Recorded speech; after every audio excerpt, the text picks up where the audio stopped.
mundo. Isso foi, na realidade, o caso do Snowden, quando conseguimos relatar que o NSA e os aliados do governo dos Estados Unidos estavam espionando no mundo todo.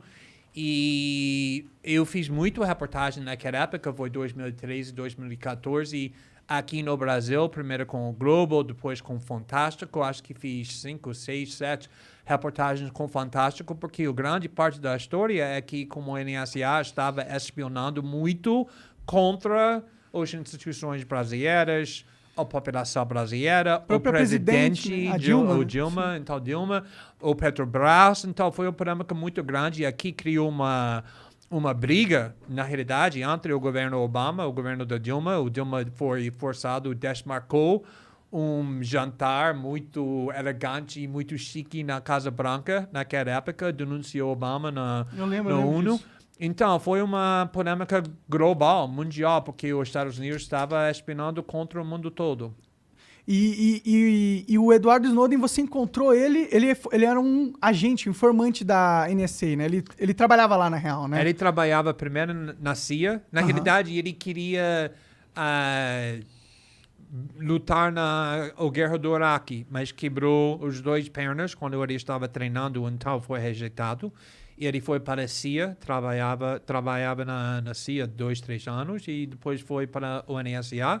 E foi quando ele estava trabalhando no NSA, ele descobriu que a internet estava sendo destruído, mais ou menos, para o governo dos Estados Unidos, porque a ideia do internet sempre era que vai ser uma ferramenta não para os governos nem empresas grandes, mas para a população, para o povo, para ser livre do controle centralizado dos governos. Então, ele conseguiu descobrir que o NSA estava fazendo o oposto, usando a internet para espionando contra todo mundo, não só terroristas ou criminosos, mas populações inteiras, pessoas inocentes.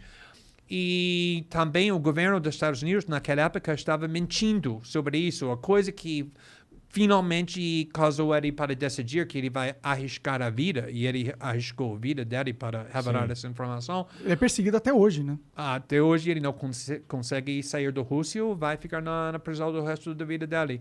Que foi o cara que foi o pessoa mais maior do Segurança Nacional para o presidente Obama. E ele foi para o Senado em março de 2013. E ele foi perguntado por um senador: vocês estão espionando contra a população americana, está coletando dados sobre milhões de americanos. E ele ficou assim, ele disse: não, senhor, nós não fazemos isso. E na mão do Snowden naquela época era um arquivo enorme mostrando que eles ele está fazendo exatamente isso. E foi isso quando ele me disse: agora já era. Ele que te procurou? Ele me procurou, ele mandou um e-mail, obviamente não falando nada sobre ele, porque ele sabia que nós não sabemos que tudo estava sendo espionado, tomando muito cuidado, e foi necessário criar uma clima da confiança entre ele e mim. Foi necessário que eu confio nele, porque eu não sabia se o governo estava tentando me provocar a cometer crimes. E ele não sabia se ele consegue me confiar. Sim, você era informante do governo também. Exatamente. E ele queria que criamos muita criptografia para comunicar. E finalmente, em maio, ele disse que eu tenho um pedido que vai ser estranho, mas é necessário, que eu preciso que você viajar para Hong Kong para me encontrar. E eu estava pensando, por que uma pessoa que trabalha no nível muito alto no governo americano, que tem acesso para documentos mais sensíveis, mais segredos, está no Hong Kong? E não consegui entender isso, ele não conseguiu explicar, porque ele não confiou na nossa comunicação, mas ele me mandou documentos, talvez 30, 40, que foram os documentos mais segredos, no parte do governo mais sigiloso, os mais segredos do governo mais poderoso no mundo, que foi chocados. Só esses documentos. E ele disse, só 30 ou 40, eu tenho milhares ou milhões de documentos, mas para te dar, mas tem que viajar para Hong Kong. E o próximo dia, eu liguei para meu editor, estou indo para Hong Kong. Porque não era uma questão mais. E viajei para Hong Kong. Naquele momento, o que deve ter passado na sua mente? Você falou, caralho, eu tô lidando com uma conspiração governamental mundial. Você tinha noção disso? Eu sabia que, olha, a CIA não brinca. Todo mundo sabe disso. A CIA mata pessoas. A CIA faz qualquer coisa que eles precisam fazer para impedir pessoas que estão desafiando elas. Então, eu sabia, você não pode vazar os documentos mais segredos do governo mais poderoso no mundo sem risco. Mas eu entrei em jornalismo não para relatar sobre o chuva ou esportes, mas para desafiar os facções mais poderosos. E quando ele... Na realidade, quem me inspirou é o fato que ele tinha 29 anos, com uma carreira com muito sucesso, ganhando dinheiro, tinha uma namorada muito linda que ama ele, que ele ama, mas ele queria arriscar tudo porque ele sentia uma obrigação. E quando eu estava vendo isso, para mim não tinha mais uma escola. Porque se ele está fazendo isso, como eu consegui recusar? Conectou com algo dentro de você que você tem também. Sim, exatamente. Essa a coragem que ele mostrou era e uma contagiosa. Indignação também, né? Oi? E uma indignação, ele ficou indignado, né? Ele não conseguiu aceitar aquele fato calado. Não, exatamente. Imagina ficando o resto da sua vida sabendo que você tem a oportunidade para mostrar a verdade, que o mundo tem o direito de saber, mas você não faz porque você não tinha coragem. Seria horrível. Na realidade, indo para a prisão seria melhor do que ficando o resto da sua vida sabendo que você tinha essa covardia. Sim, você perpetuou uma espionagem em massa da própria população, da própria família. Exato. E a coisa interessante é que, como você disse, que até agora ele está sendo perseguido, ele está na Rússia 8 anos, agora ele casou com a namorada. Ah, que legal, ela foi pra lá. Ele tem um novo filho que tem 8 meses, 9 meses. Ele tá numa prisão, entre aspas. Ele é preso na Rússia. Não é um país tão ruim, é bem em ruim, comparação que estava esperando que ele vai ficar na prisão de verdade. Você não quer ficar na prisão nos Estados Unidos. Eles não brincam com prisão quando você é acusado de arriscar segurança nacional. A vida dele é muito bom, mas apesar do fato que ele perdeu muito liberdade, até agora eu sempre falo que a pessoa que eu conheço que é mais tranquilo, mais feliz, mais satisfeito na vida é Edward Snowden, porque toda noite ele consegue botar a cabeça na travesseira sabendo que ele fez a coisa certa. E não tem dinheiro, não tem fama, não tem nada que pode comparar com esse valor. Sim. Mas e aí, continua a história. Você foi para Hong Kong? Sim, eu fui para Hong Kong e fiquei lá 2 semanas. E começamos a relatar um documento depois do outro. No primeiro artigo, explodiu o mundo. Foi maior história, o maior escândalo no mundo naquela época, imediatamente. Mas ele fazia questão de você dizer que tinha sido ele? Sim, porque geralmente, quando tem uma fonte assim, por exemplo, minha fonte na Vaza Jato, ele não queria se identificar, ele queria esconder, porque ele não queria ir para a prisão. O Snowden foi tão raro, porque desde o começo ele disse, eu não quero esconder. Eu quero me identificar. Por quê? Porque eu sei que não estou fazendo nada errado. Então, eu não vou esconder. Eu vou ir para o governo e falar, você não precisa me procurar. Estou aqui. Meu nome é Edward Snowden.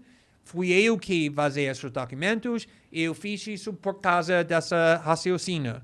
Então, eu disse, deixa a gente ter uma semana, quando estamos relatando, antes de você se identifica, para não distrair as revelações. E depois de uma semana, eu gravei uma entrevista com ele e apresentamos ele para o mundo. E depois disso, a mídia mundial chegou no Hong Kong e me procurando ele. Tinha 200 repórteres lá fora do meu quarto com câmeras procurando ele. Onde está Edward Snowden? Como eu vou falar para eles onde ele estava. E foi uma escândalo muito grande. Sim, eu lembro, eu acompanhei na época. Sim. Foi um escândalo mundial que repercutiu em todas as mídias internacionais na internet e não sei o quê. Porque eu acho que é um assunto que tem muito a ver com a nossa era, que é uma era da informação, da tecnologia, que hoje é possível ter esse controle e a gente tem que então discutir o que vem um controle e vem também a responsabilidade que ele acarreta. E a gente tem hoje os governos que dominam esse controle da internet, né? E é uma ferramenta muito importante para eles que pode ser usado para o autoritarismo, que é algo que a gente tem que impedir, de a qualquer custo. Exatamente. Porque primeiro foi interessante, porque antes de chegar no Hong Kong, eu não sabia nada sobre ele. Eu sabia que ele tinha documentos, mas eu não sabia o nome dele, eu não sabia onde ele trabalha, eu não sabia a idade dele. Então, quando eu estava conversando com ele durante naqueles meses, eu estava imaginando que essa cara tinha 65 anos, porque ele era muito sofisticado. Eu estava pensando que qualquer pessoa que tenha acesso para um arquivo assim precisa... Alta patente, é velhão, um general. E também eu estava imaginando que ele disse que estou pronto para ir para a prisão do resto da minha vida. E eu estava pensando, é muito mais fácil fazer isso quando você tem 70 anos e tem só mais 15, 20 anos, do que quando você tem 29 anos e tem mais 60 anos. Então, quando eu cheguei no Hong Kong e eu encontrei ele fez um plano muito estranho para encontrar ele. E eu vi, ele era uma moleque, ele era uma paz, como ele ele está trabalhando na loja de videogames, no shopping do LeBron, ele parece assim. Então, eu fiquei 2 dias tentando entender o motivo dele. Por que você está pronto para arriscar o resto da sua vida para essa causa, a causa abstrata, ok, é uma causa justa, mas ainda é uma causa, não é nada para você, ele não está em perigo, a família dele não está em perigo, foi um princípio. E, finalmente, ele explicou que ele cresceu com pobreza, ele não completou o ensino médio. Então, a internet foi tão importante para ele porque a internet foi naquela coisa que permitiu ele para explorar o mundo. Mas isso funciona só com liberdade. A gente pode experimentar, pode ter dissidência, pode ter criatividade, mas só se a gente tem privacidade. Porque quando você sabe que o governo, a sociedade está olhando para você, seu comportamento muda. Com certeza. Está muito mais limitado agora que pode fazer. E ele disse que ele não quer perder o valor da internet e ele está pronto para ir para a prisão para essa ferramenta, essa invenção. Mas aí depois que, beleza, estourou isso aí tudo, foi parar em tudo quanto é lugar, tudo quanto é repórter ficou sabendo e tal, o desdobramento disso foi positivo, no sentido, eles prometeram parar de espionar e tal? Não, o NSA, por exemplo, não caiu. Depois relatamos, está ainda em pé, funcionando muito bem. O que ele delatou ainda acontece. Mas mudou muito.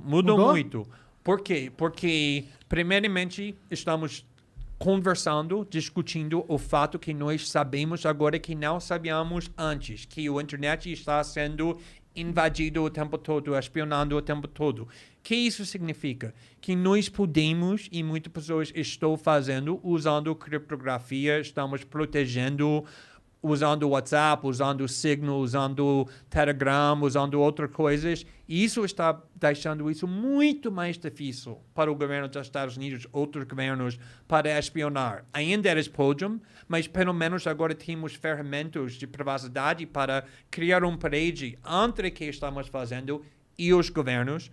Também mudou muito o relacionamento entre países, como pessoas estavam pensando sobre Barack Obama, o governo do Obama, o papel dos Estados Unidos no mundo, o papel do jornalismo. Mudou muito esse pensamento. Então, é muito mais difícil para o governo. Naquela época, eles conseguiram fazer qualquer coisa que eles queriam. E a coisa mais importante é que uma das coisas que conseguimos revelar é que o Facebook, o Google, o Apple estava dando todos os seus dados para o governo. Ninguém sabia. Agora, depois da nossa reportagem, todo mundo sabia. E por causa disso, o Facebook e o Google sempre precisa Avisar provar. Olha, estamos protegendo. Agora temos Ah. WhatsApp. O WhatsApp tem criptografia Total. para esse lado, para esse lado. Não Virou um pode... marketing positivo você ser contra a vigilância do Estado. Sim, mas não é só marketing, porque se é só marketing, todo mundo sabe, isso é falso. Eles têm que provar que tem ferramentas de privacidade. E Sim, isso sim. melhorou também muito. Sim, porque agora é uma vantagem competitiva você proteger o seu cliente do Estado. Exatamente. O Facebook fala, não, porque o medo do Facebook era que se eles não provassem que eles estão protegendo os seus dados, você vai usar o rede social da Alemanha, o Coreia do Sul, o brasileiro, prometendo, Facebook está dando todos os seus dados para o governo, mas nós não fazemos, usa nós. E eles tinham muito medo que vai perder uma geração O market share inteira ali. e talvez como fica MySpace, que não Sim, existe sim. mais, que era gigante. Sim, Então, sim. isso verdade. mudou muito o comportamento das empresas grandes também. E que da hora. tu teve muita represália lá nos Estados Unidos, cara? Os caras tentaram te pegar? Sim, na realidade tinha reportagem que saiu 2 semanas atrás. Não sei se vocês leram. Tinha muitas coisas que foi revelado, mas era que o CIA estava planejando como pode assassinar ou pegar Julian Assange e deixar ele refém e levar ele para os Estados Unidos. Que é o mas cara do também, Wikileaks, né? Sim, eles queriam matar ele. E essa reportagem também mostrou que naquela época eu tinha uma colega, Laura Poitras, que está uma jornalista trabalhando comigo, era o diretor do filme Citizen4, que foi sobre nosso trabalho, que ganhou o Oscar. E o CIA estava tentando... Verdade, ele tem um Oscar também. Esqueci disso. reclassificar essa e Joe Rogan, mais E importante Joe ainda. Rogan, sim. Então, a CIA estava tentando planejar como podemos chamar eles alguma coisa que não é jornalista, que é o broker da informação para espionar contra nós. E o que aconteceu é que meu plano era para voltar para o Brasil, eu queria viajar para Nova York para fazer muita mídia, para explicar o que estamos fazendo, por que é tão importante. E no último minuto, meus advogados, que eram bem próximos ao governo Obama, disse que você não pode voltar para os Estados Unidos. Se você voltar para os Estados Unidos, tem uma possibilidade muito grande que você vai ficar preso. Eles Caralho. querem te prender. Eles estão olhando para você como um perigo. Então, eu voltei para o Brasil, para o Dubai. Eu fiquei aqui nesse país e não saio do país 11 meses por causa dessa ameaça que o governo dos Estados Unidos estava fazendo publicamente e também com meus advogados, que tem uma chance grande que Glenn vai ser preso se ele sai do Brasil. Eu saio só quando ganhamos o Pulitzer e pouco e apostamos que o governo dos Estados Unidos não queria prender a gente. Seria politicamente muito custoso prender um jornalista exatamente. ganhador de um Pulitzer. Porque o governo dos Estados E Unidos prender ama... pelo motivo que Do ele Pulitzer. ganhou. Por causa do exato. reportagem. É porque o governo dos Estados Unidos ama acusar todo mundo. A China está atacando o jornalismo. A Rússia não respeita o jornalismo e vamos ficar na prisão com o nosso Pulitzer. Na prisão vai parecer muito verdade. ruim para os Estados Unidos. É só por causa disso voltamos. Entendeu. Que loucura isso, cara. Essa fase da sua cabeça, mano. Teve algum momento que tu ficou com medo? Fala pessoal, aqui quem fala é o Sen do canal Cortes do Sen. E no meu primeiro mês usando Trioxidil, já tive um resultado bem satisfatório na barba, só usando Trioxidil. Então se você não quer uma barba falhada, confere o primeiro link na descrição.